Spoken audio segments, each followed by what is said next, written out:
Hello, welcome to our training. Today we are talking about navigating forgiveness after infidelity. So you need this training if you are number one, wanting to forgive and also not sure how to forgive. So I'm Beth Miller. I am the marriage coach and founder of the Marriage Saver program at Soulify Wellness. I am a certified hypnotist along with a marriage coach, and I am here to help you today. I want to give you the ins and outs of how to forgive. So we have a guest coming on today, and I'll introduce her in a few minutes, but she actually, you know what, I'll introduce her now. She's amazing. She's one of my past clients. Her name is Shea, and we started working together last spring. And she came to me completely blindsided. She had, hello everyone. She had no idea. Her husband and her were like the perfect couple. Everybody thought they were so in love. This would never have happened to anyone. So it was really shocking when she first met me, and she's done an incredible transformation. Some of you may recognize Shea as you get to meet her on this live, because she is a moderator in this group now. She's an administrator, and she wants to give back. She's been through so much pain. She now wants to inspire others, give hope for healing for everybody here. So with that said, Shea will be joining us in a few minutes. Sometimes it's hard to get on. But you know what?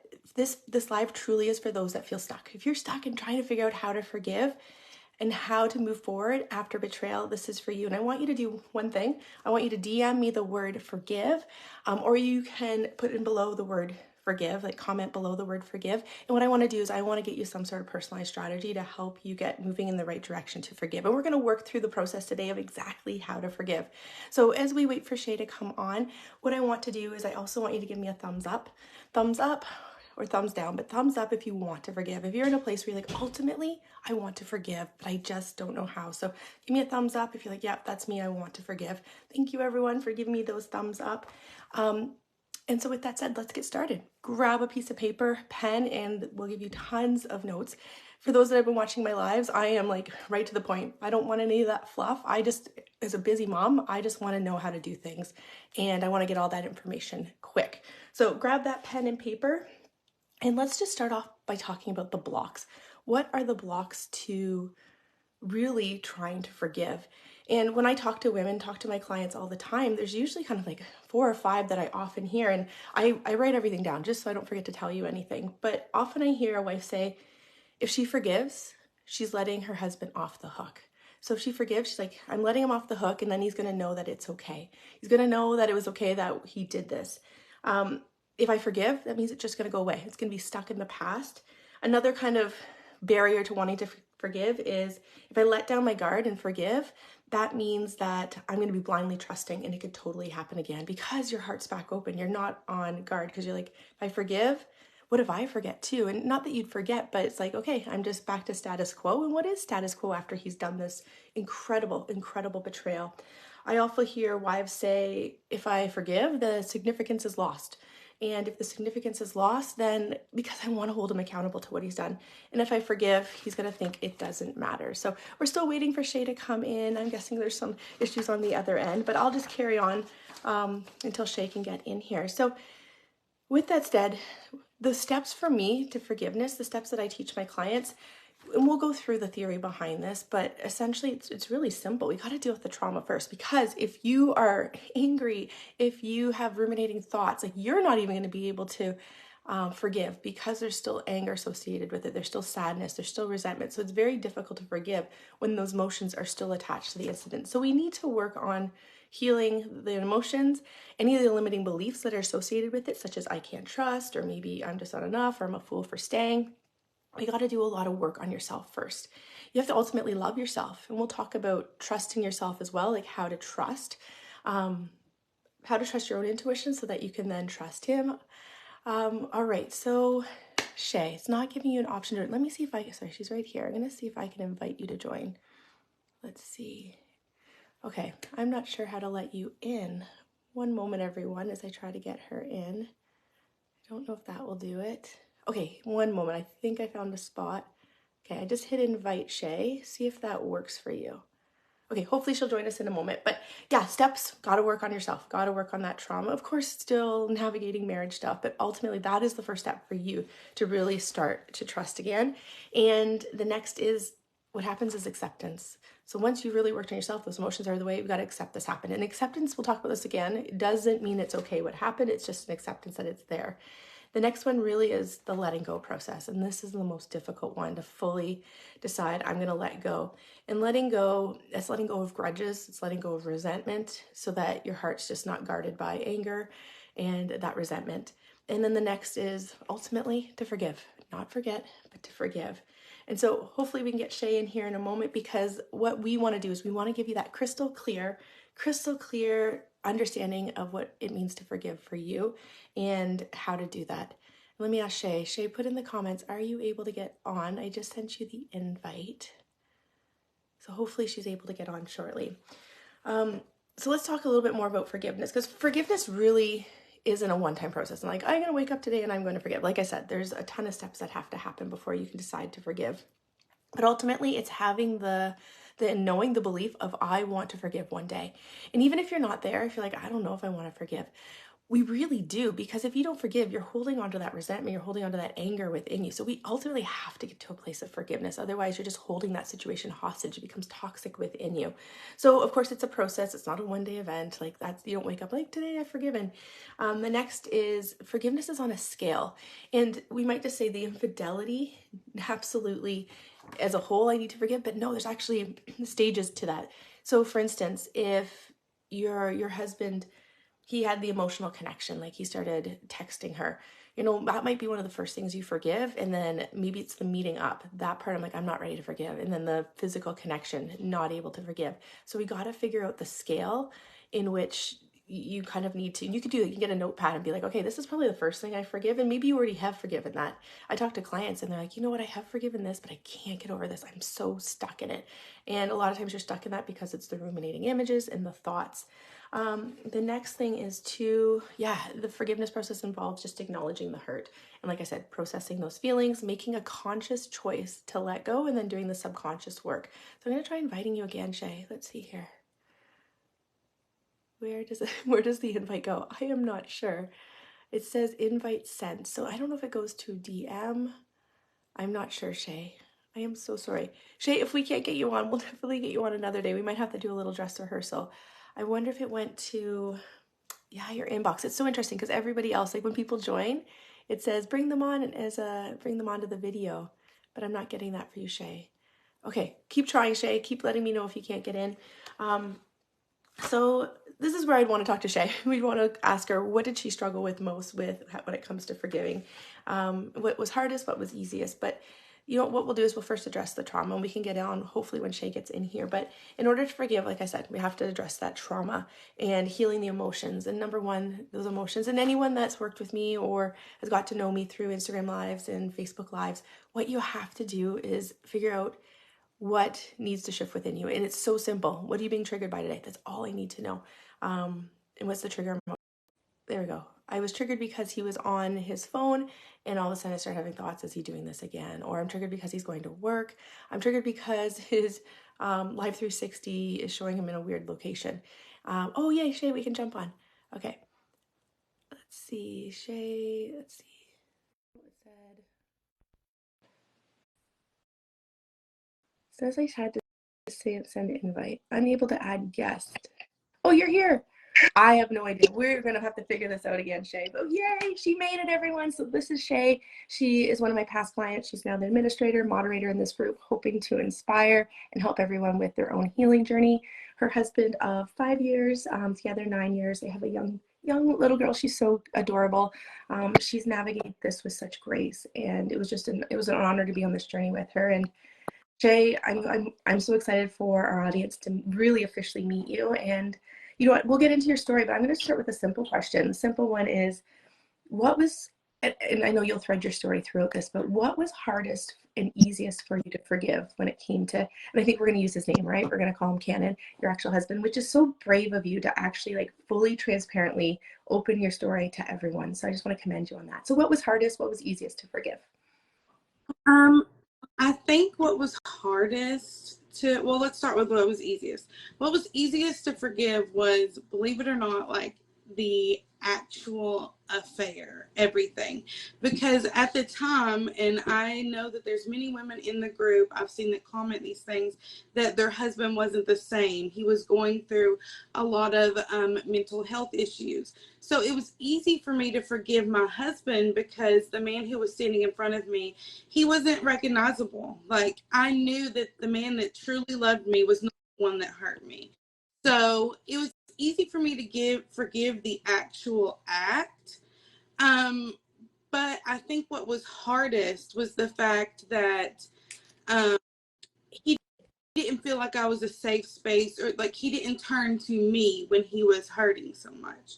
So, it was that, communication, and having a breakdown in communication can lead to a lot of things in your marriage. And there had to have been some breakdown, and I recognize that now, to where he didn't feel comfortable enough to come to me. He was suffering, and yet he chose another outlet instead of let's work through this and coming to me as his safe space, because I always thought that I was that.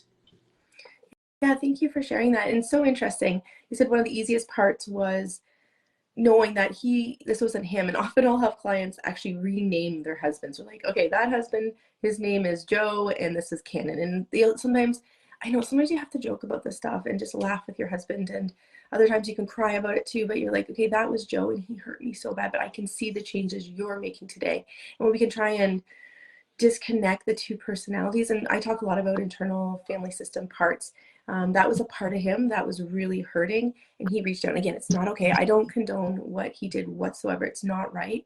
But when you want to work on your marriage, you have to see your husband as human and how he was hurting as well. He tremendously hurt you as well as too. But this is part of the healing process for you, is to see how your husband was hurting, and together, yeah, you guys can work through that pain. So that was one of the easiest things. So you could disconnect between who he was and who he is. But then knowing that he went to someone else to find, or something, right, to find that, to heal those feelings that were within him.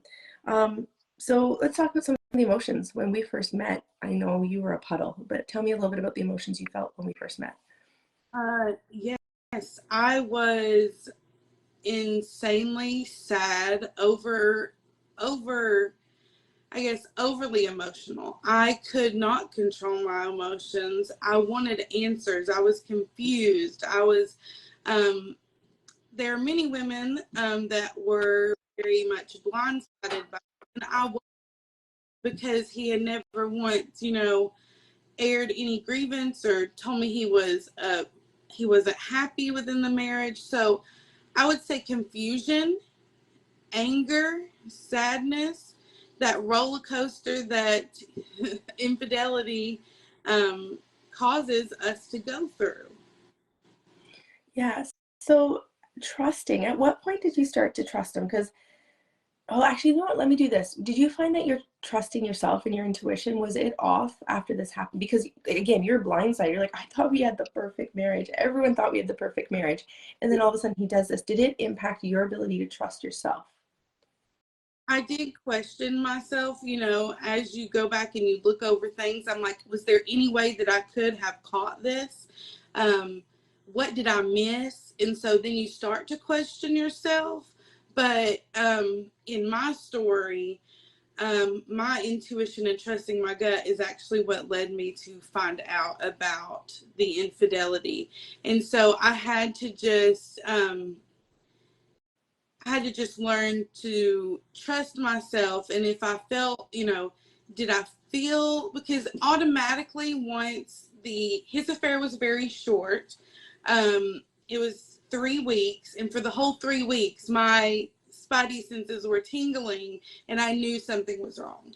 So I just trusted that if something was wrong, and I believe you helped me, and I'm sure if you have some other clients in here that are watching or that will catch the replay, I'm sure you've told them,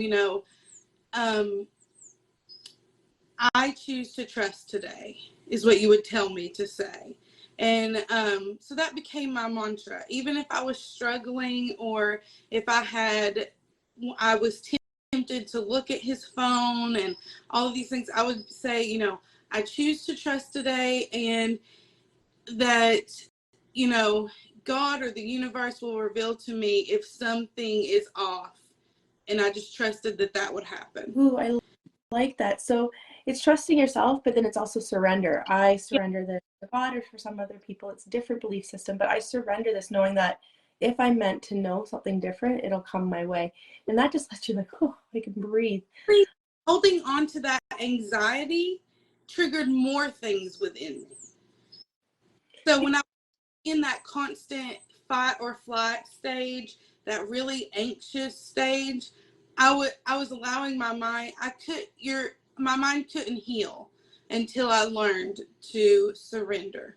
And I couldn't, as much as he was taking steps to do the right thing, I couldn't learn to trust him again either until I learned to, just trust myself again, relax my nervous system and things like that.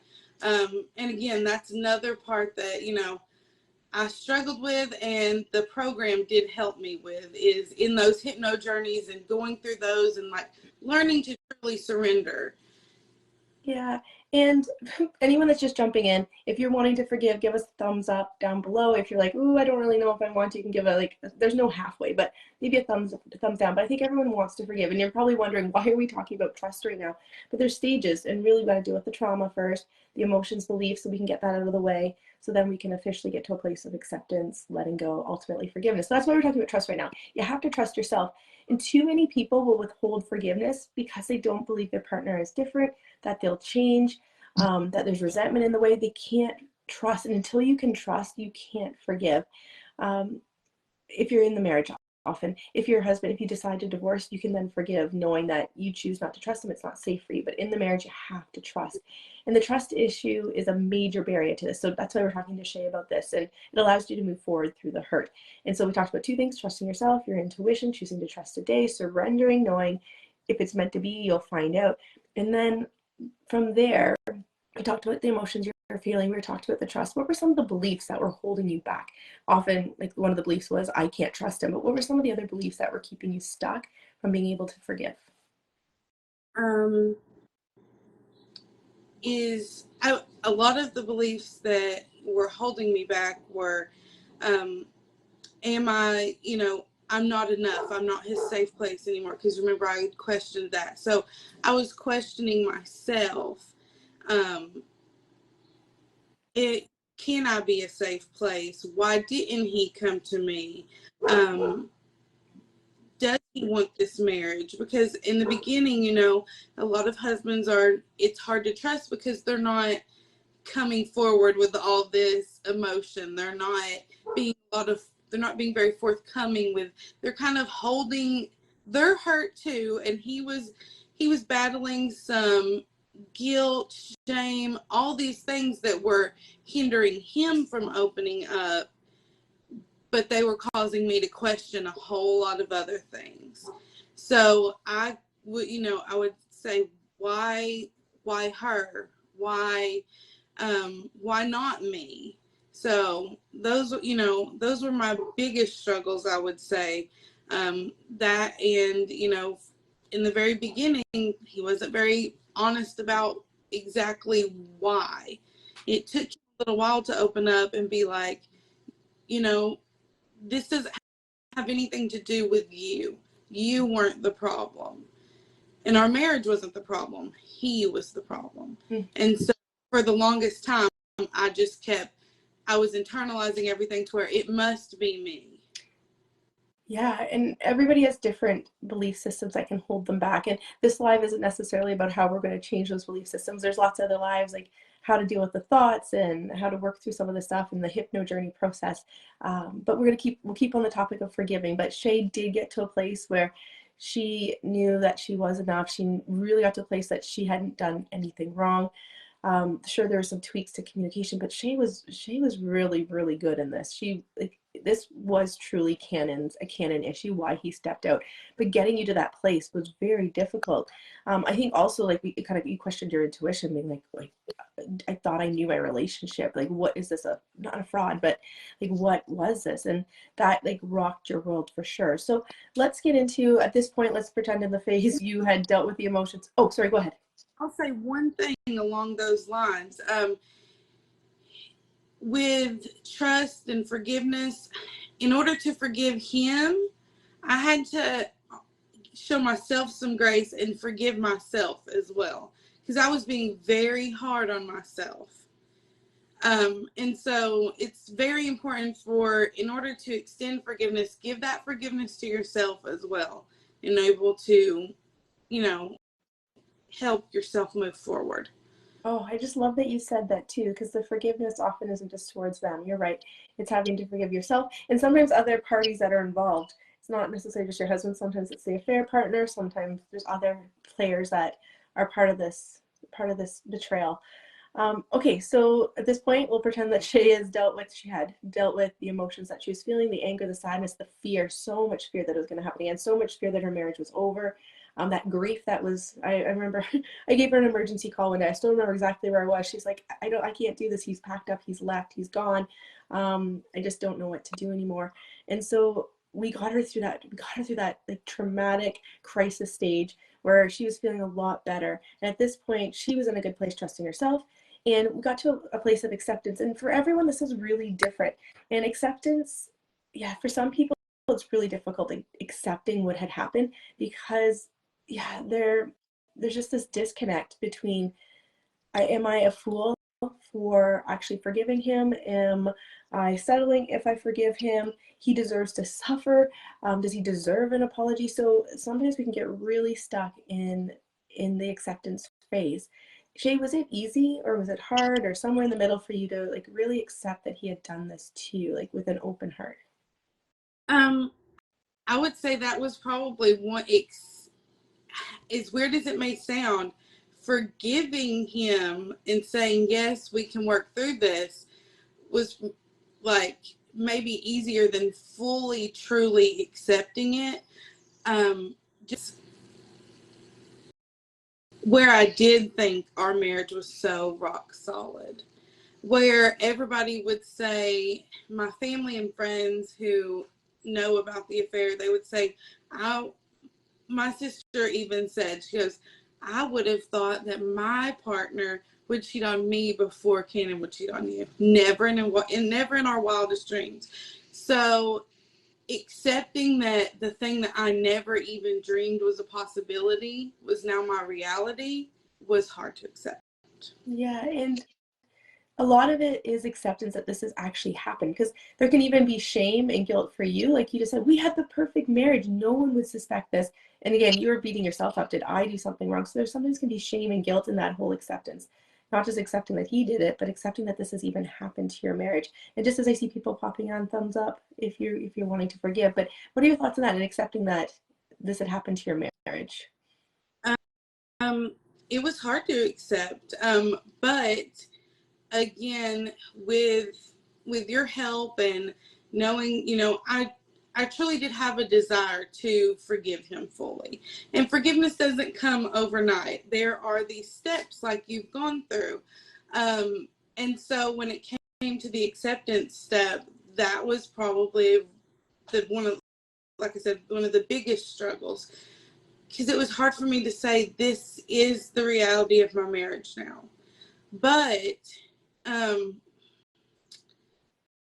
I think what helped me really get through it is my husband was supportive, and he did, come alongside of me and say, I want to work through this together. And so I think, accepting that he was finally taking responsibility and telling me that, this is what happened. Um, this is why. That helped me to accept more. And I'll just jump in really. He wasn't standing beside you right at the beginning. He was out the door. In fact, he was pushing you away. And we saw it as him just closing off and like leaving the marriage. But in fact, he was pushing you away because of his own guilt and shame. But at the time, it was very personal because you're like, why is he leaving? Like, what? Why is he gone? And so just to clarify there was a stage where he was not standing by your side. He was not wanting to work on the marriage. I remember slowly he would give these little hints, say these little phrases that we're like, I think he still wants in. I think he wants to come back to the bedroom. I think he wants to be here with me. Yes. I would get the little glimmers of hope, because while he was pushing me away, saying our marriage is over, like we need to start taking steps towards dissolving it, I would be like, so you're 100% that our marriage is over. And never once could he bring himself to say that. Because, I think he had to accept the reality as well.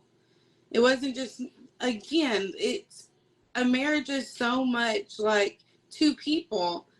And so when I was learning to accept what he had done to me, he honestly never believed that that was something that he could do. And he was in his acceptance phase as well. And he didn't want to accept it in the beginning, hence all the pushback that I was getting. Yeah, absolutely. Okay, let's go on to, and we can come back and revisit some of the stuff as we're getting near the end, but the letting go. Like, do you remember letting go of any parts of what he had done? Like, and you didn't have a lot of details. I should throw that out there. You didn't really know a whole lot of what he'd done. He was not forthcoming in that whatsoever. So in terms of letting go, what did you feel like you had to let go of? Did you have any grudges?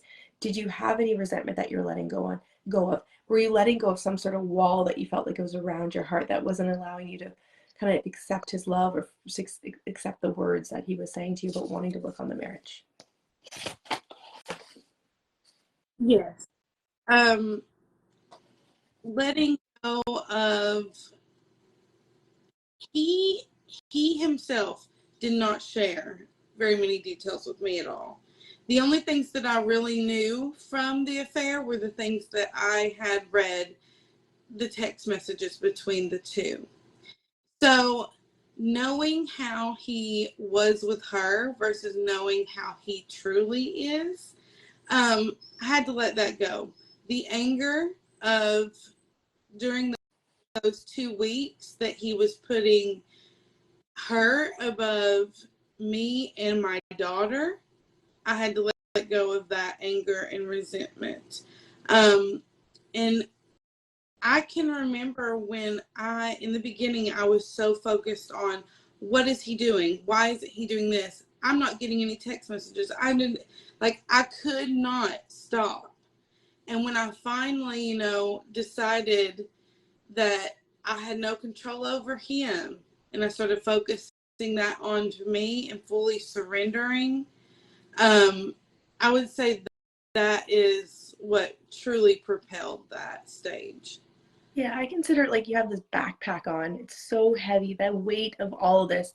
And it's so messy. Like the details are messy, it's confusing, it's convoluted, but we have to make it simple. It's simply, what am I feeling right now? What is triggering me?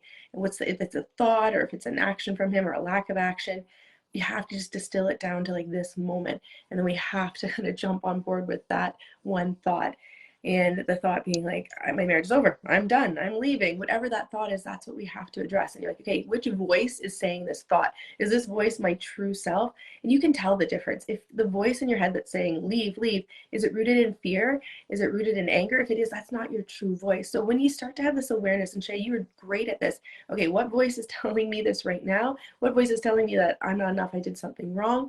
Which voice? Then when you can get the right voice and you hear that right voice, we're working on processing that other voice so it goes away or just shrinks a little bit. Sometimes it's the loudest and we're like, that fear voice, you can get a little bit smaller. You can hold my hands like it's the child and you're the mom. Like if you can see the proper voice is big and the fear voice is little, it's like, I'll hold your hand, we'll get through this. And we're going to choose to surrender this so that we can choose to trust. And it's like this backpack gets lifted off you and your heart starts to open up.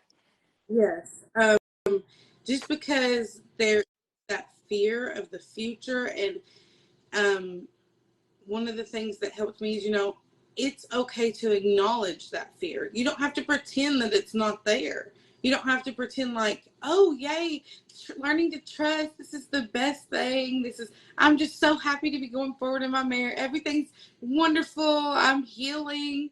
The healing journey is not meant to be roses. It's messy.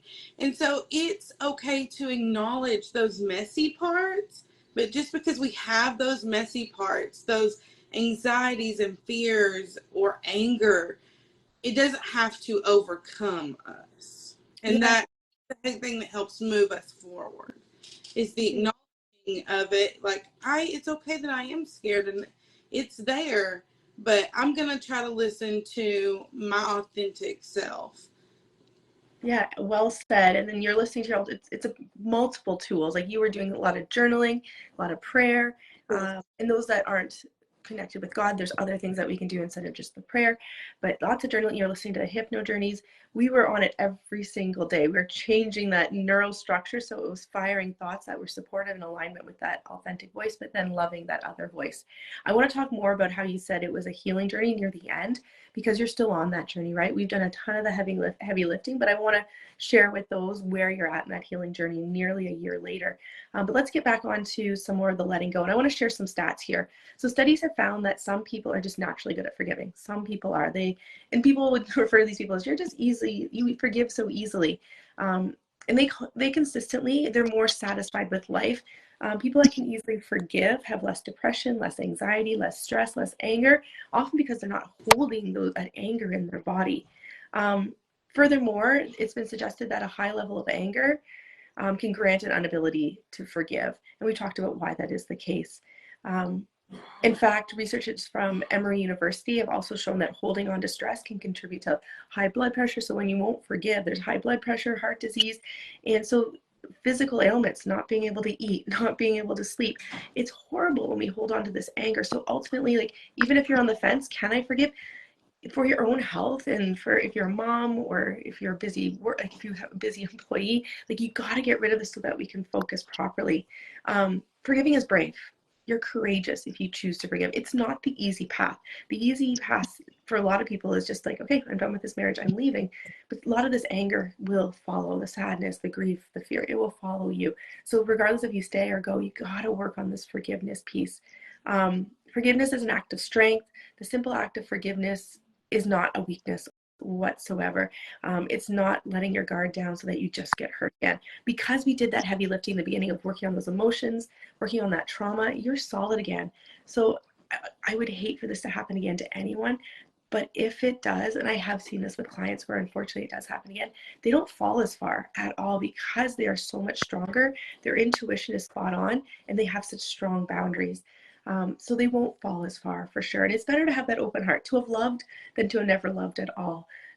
So forgiving when done right can be very therapeutic. It absolutely can.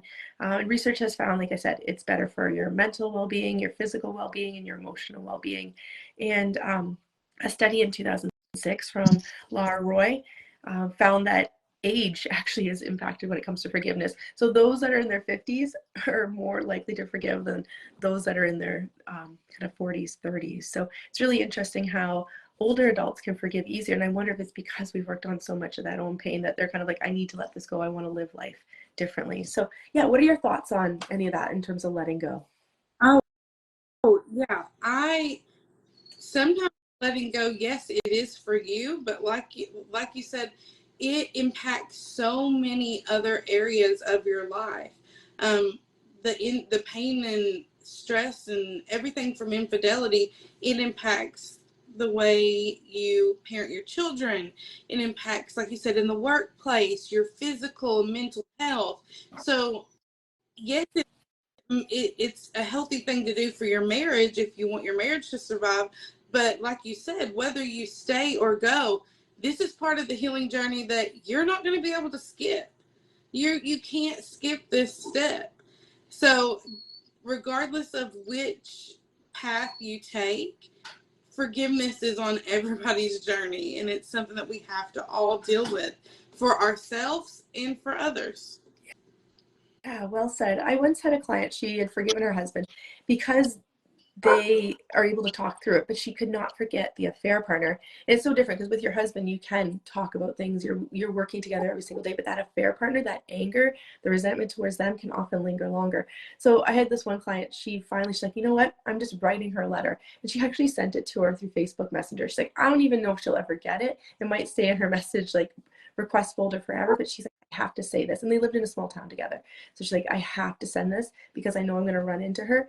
And we don't know if she ever read it, but she's like, that just felt so good. The energy of being like, you know what, blah, blah, blah. I could probably pull it out and I could read it to you guys at some other point, but she's like, I choose to forgive. That was a release for her.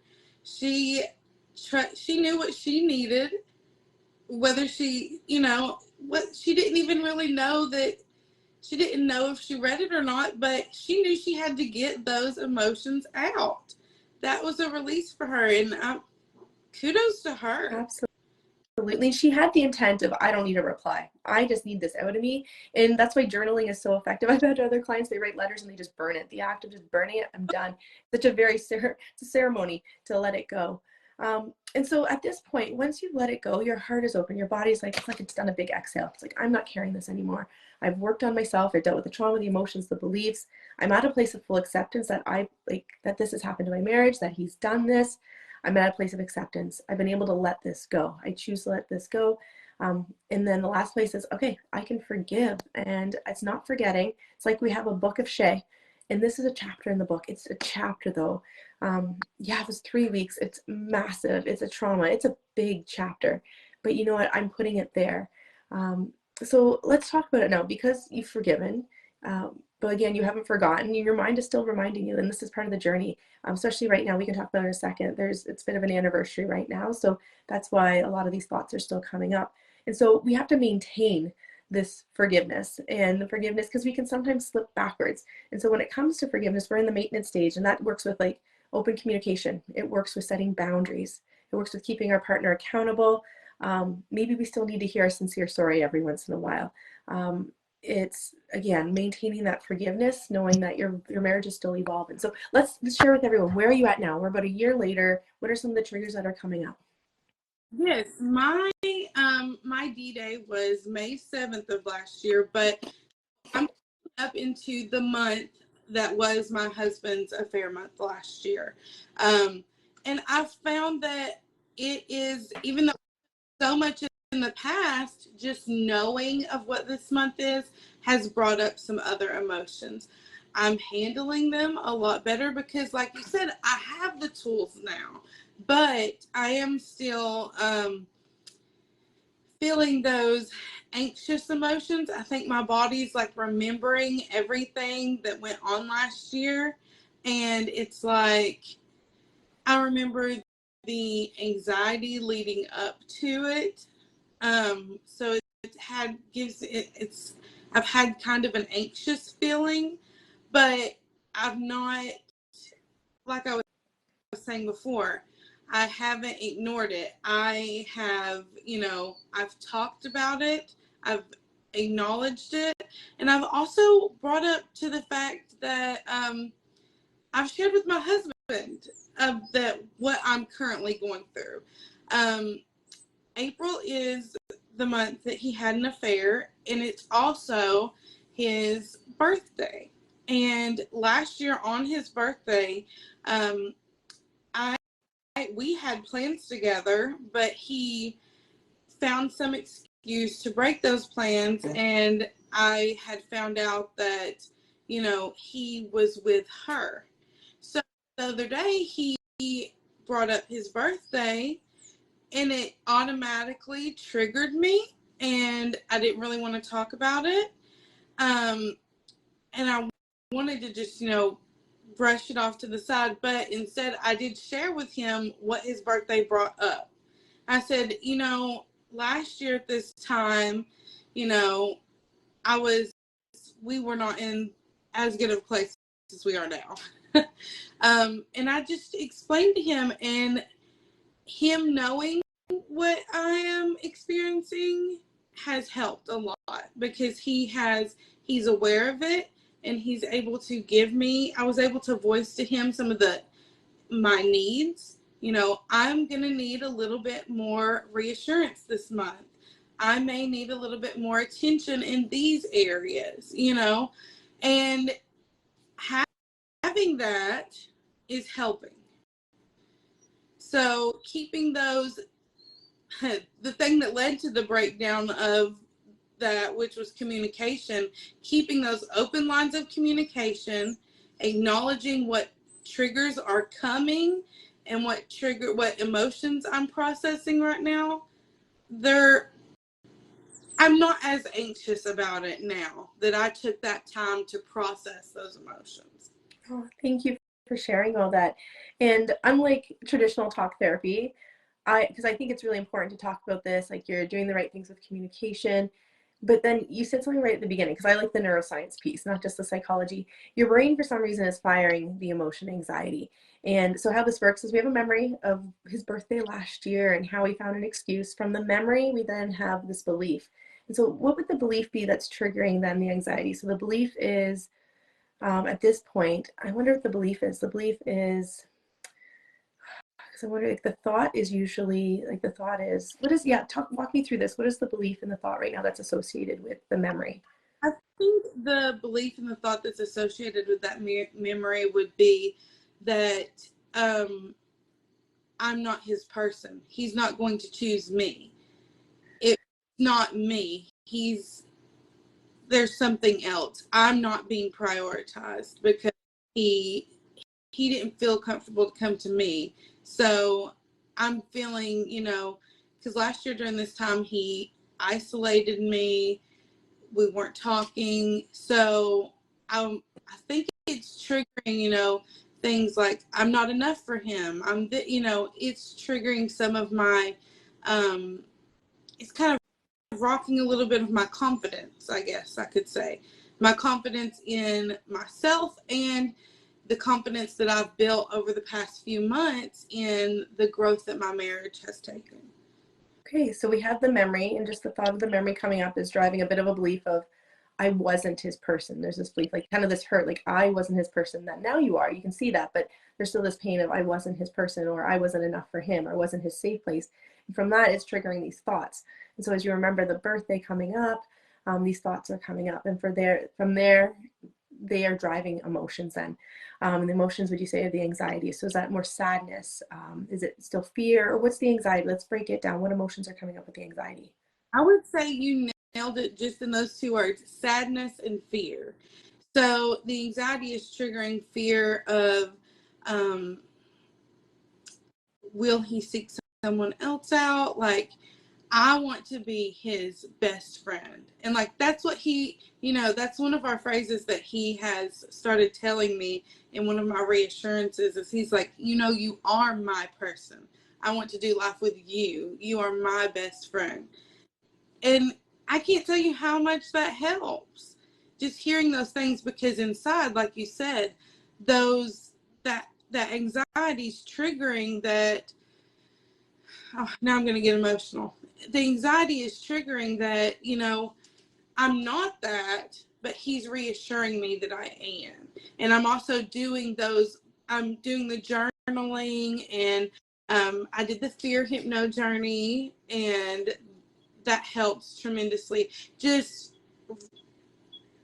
like you said, surrendering that I may have this fear, but that fear is not rooted in any sort of actual reality right now. Yeah. It's a trauma response to what my brain was remembering. Yeah, so let's go into that. I'm going to do a little bit of counseling with you here, coaching here. So she has the memory of her husband's birthday last year. We then have this belief, I wasn't his person. I wasn't enough for him back then, which is Jen creating these thoughts of like remembering, like probably just thoughts of what happened last year, which is creating the emotion of anxiety and fear. So her brain is still firing these thoughts, right? And her husband is validating her and that you are my person, you are my best friend. But right now he has the on-off switch.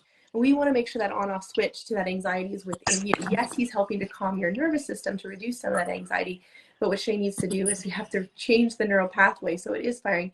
Yes, I can see in the past I wasn't his person, but I'm no longer impacted by that, so it doesn't even drive the anxiety. And so what she did there, she's been doing some journaling. I know prayers in there too, but then she listened to the fear hypno journey. Do you want to walk us through the fear hypno journey and how that's helping you right now change the neural pathway? Oh, hold on. From where it wouldn't let me on the computer, I'm on my phone, and my phone lastly. So, okay, let's get plugged in. We're good. Okay. Did you catch what I said? So we're just going to walk through the fear hypno journey and how it's helping you. Because yes, we're talking about it. Cannon's doing the right things. He's reassuring you, but we want to make sure it's an inside job. We want to make sure that anxiety is coming from not coming from within you, that it's being consoled within you, that it's not there, it's dissipating, or it's very minimal. You catch it, you can quickly switch gears. So talk about the fear hypno journey. And I can't remember, I told you recently, I think another one, but you did the fear. Tell me a little bit more about that and how it's helping with the neural change in your brain. Well, I think it helped because even though I know I'm supposed to acknowledge the fear, I was pushing it away because I was scared that if I acknowledged that I was fearful, that would mean that I wasn't healing. So it's helped me to just acknowledge that I have this fear. I can put it here. I can see it. I can go into the triggers that are causing, I can see it, I can acknowledge it, but that it doesn't overtake me. It's got its own little place over here, and I've got mine over here. We're there, but we're not letting it control me. What did you feel? What did you feel after you did the fear hypno journey? So you felt kind of anxiety, fear going into it. What did you feel after? I would say a release and a lightness, and as weird as it sounds, not a fear of the fear. For some reason, I was just so upset that why would I be having these? Does this mean I didn't forgive? Does this mean that I didn't? And it's even though I know that it's a journey and these are things that will come up. I had just been so, I guess, so concentrated on the journey that I was like, oh, there's no way I'm going to have any of these feelings. So then when I did have it, I was just so anxious about having that fear. So in all honesty, just acknowledging the fear, being like, this fear is not my enemy.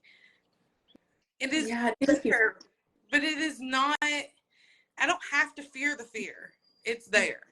Thank you for sharing. Which was weird. That's one of the things after the hypno journey I journaled. I was like, you don't have to fear the fear. Great. And I was going to say, for those that are hopping on, if you want to forgive, give a thumbs up below. If you're like, I don't think I want to, down and watch the rest of the video. If you're like, I don't think I want to forgive, in terms of the benefits of forgiving. Shea, she did a hypno journey, the fear hypno journey. There's lots of different ones. There's rut stuck, if you're stuck in anger. There's boundaries hypno journey, challenges hypno journey, guilt, shame hypno journey, jealousy hypno journey. There's tons of these hypno journeys that I have. And you're welcome to, if you want to learn more about this, let me know. But they're just a really deep meditative track that it's very safe. It just allows you to access those roots that are causing the anxiety, such as those beliefs of I was in a safe place, or I'm scared it might happen again. And the other thing is, if you want some help with forgiving, feel free to DM me, forgive, or put in the comments, forgive, and we will reach out and we will give you some sort of personalized strategy to help you on that path. But at this point, I think we're going to conclude. Shea, do you have any final notes for everyone? Thank you so much for being brave and courageous, using your name, using your husband's name, opening up so much, supporting all the women in this group. Would you like to add anything? Just that, I encourage everyone to go on that journey. The journey's not always easy, and sometimes you have to acknowledge some things within yourself, within your marriage, that aren't always pretty. But I promise you that on the other side, it is better. There won't always be those intense fears and anxieties, and there will be peace at some point, and you can get through those, but put in the work, because I can tell you right now, I never regret putting in that work, because it was important. Put yourself first, give yourself some of that grace, and like I talked about earlier in the video, give yourself grace and give yourself forgiveness, because you've been through a lot, and just keep going. Excellent. And anyone, feel free to reach out to Shea too. She's a moderator, she's an administrator in the group, and it's so interesting. Like half of my team here at Solify in the Marriage Saver program is half my past clients. So they've had such success that they're here wanting to help other women, and you're one of them, Shea. So thank you so much. I'm sure we will do this again. Thank you, everyone. Again, that thumbs up if you want some help. And oh, Shea, do you have one more thing to add? Oh no, I was thumbs up. Oh, thank you so much, Shea. And we'll chat later. We'll get you on another live, I'm sure. And we'll see you later, everyone. Bye. Bye.